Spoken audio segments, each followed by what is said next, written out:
and welcome to Janelle Alicia. I am going to show you how to remove the space out of a wig cap, customize your wig cap to fit any size circumference.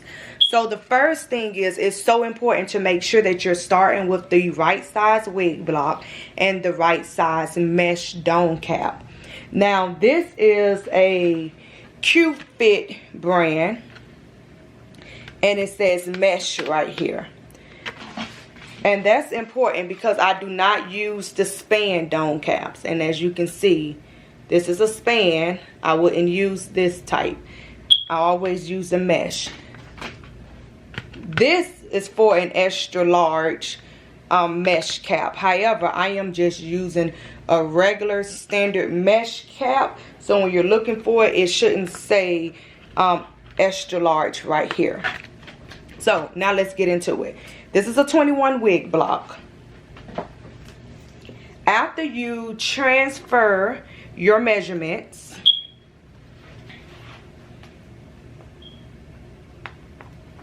and if you do not know how to transfer your measurement, I have a transfer and measurement video that I link below to help you.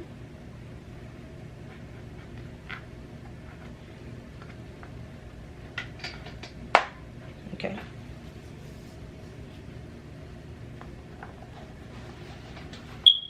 So as I'm teaching, and well, when I teach my students that you can pretty much transfer the measurements and look at them and know if they are about right.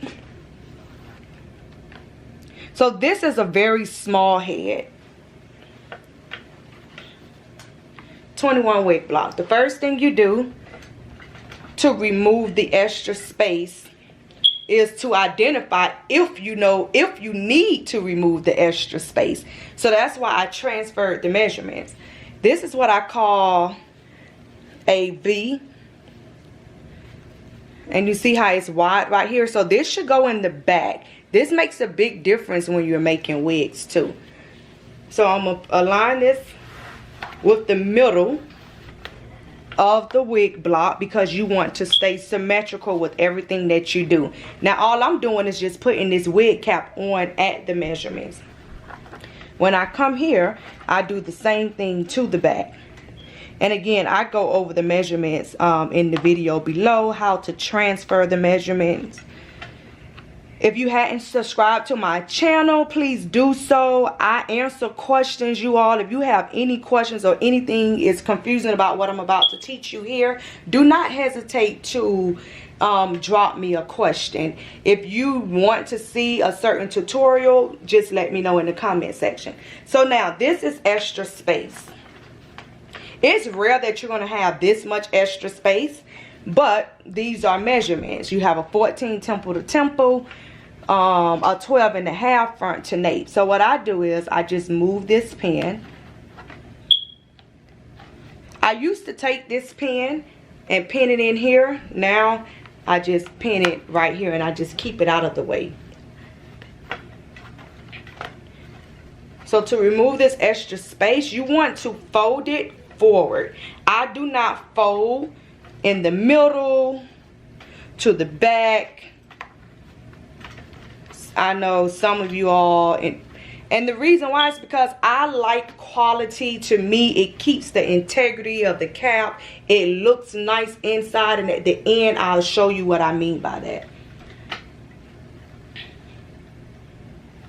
So you just fold forward, and when we fold, we are going to pin this cap down and then sew it out.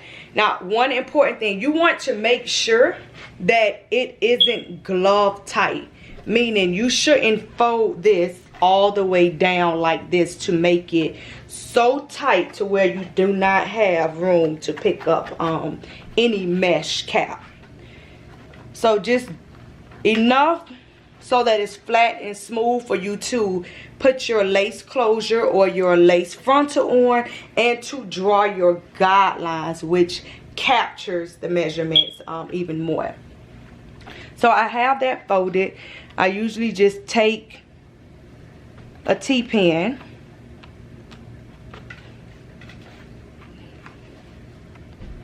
to kind of just hold it in place.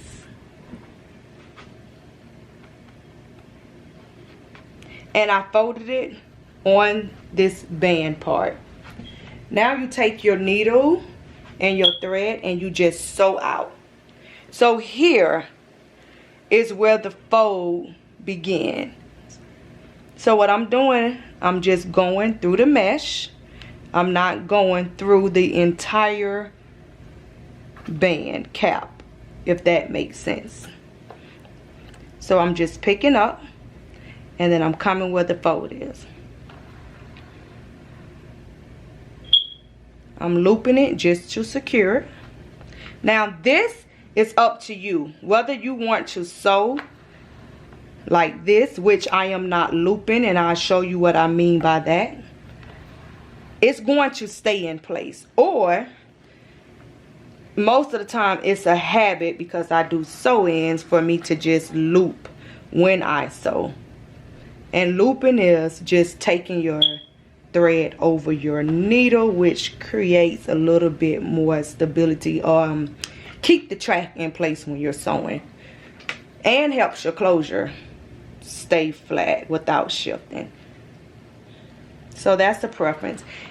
If you have completed a class with me, you know I like to teach you the pros and cons of different techniques, because I do not believe my way is the only right way. However, I'll tell you the pros and cons of my way and other ways, which is important when you are making wigs, to give you enough information so that I'm not with you. You can be able to critical think when you receive different measurements and know what to do. And again, I believe that's why my students have done so well. The more information, the better. Make sure you aren't getting the T-pins.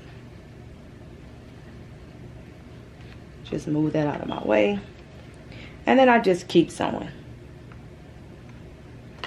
And what's going to end up happening, I am going to cut this from underneath the lace frontal or the lace closure.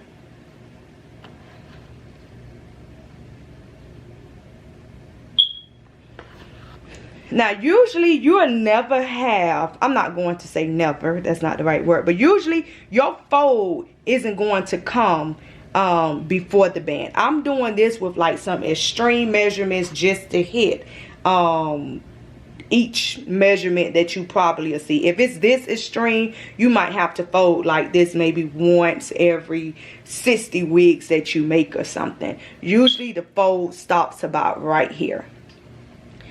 So in this case, I'm not really worried about it because I am going to just end up cutting it off. So what I'm going to do is I am going to sew down. For those of you that do sew down. And another reason why is because I'm trying to make sure that you can see what it is that I'm doing.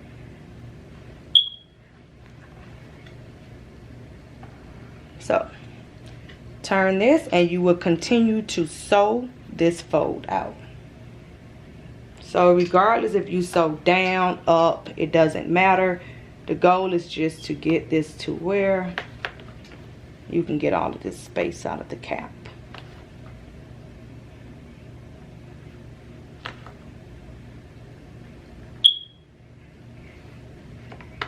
Now, ideally, you do not want 1 inch gaps, but they do not need to be super close at all, because you are going to sew over this.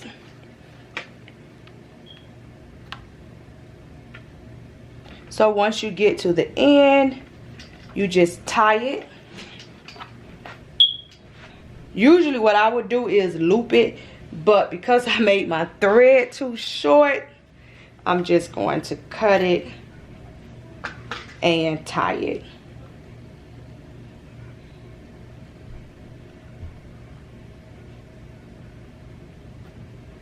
And excuse my hand, during this coronavirus time, I literally just popped off some acrylic to get this video made.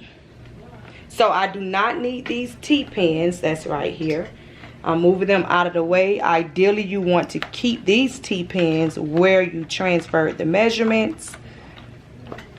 And that is how you remove the extra space out of the dome cap. If you want to know how to remove it out of the ventilated cap, I put that down below. And the ventilated caps are the one with the plastic. Whether you have the adjustable band or not, the method is the same way.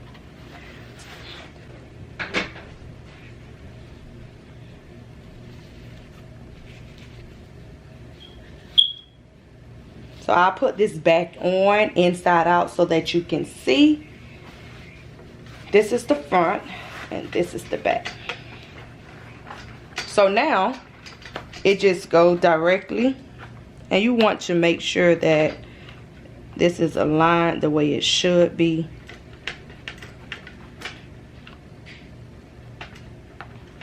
And as you can see, now this is inside out. Obviously I wouldn't sew my closure on this. I'm just doing this to show you what I mean about how the cap just will continue to look good and stay nice when you do it with the method of folding it up. And that's how you remove the space out of your dome cap.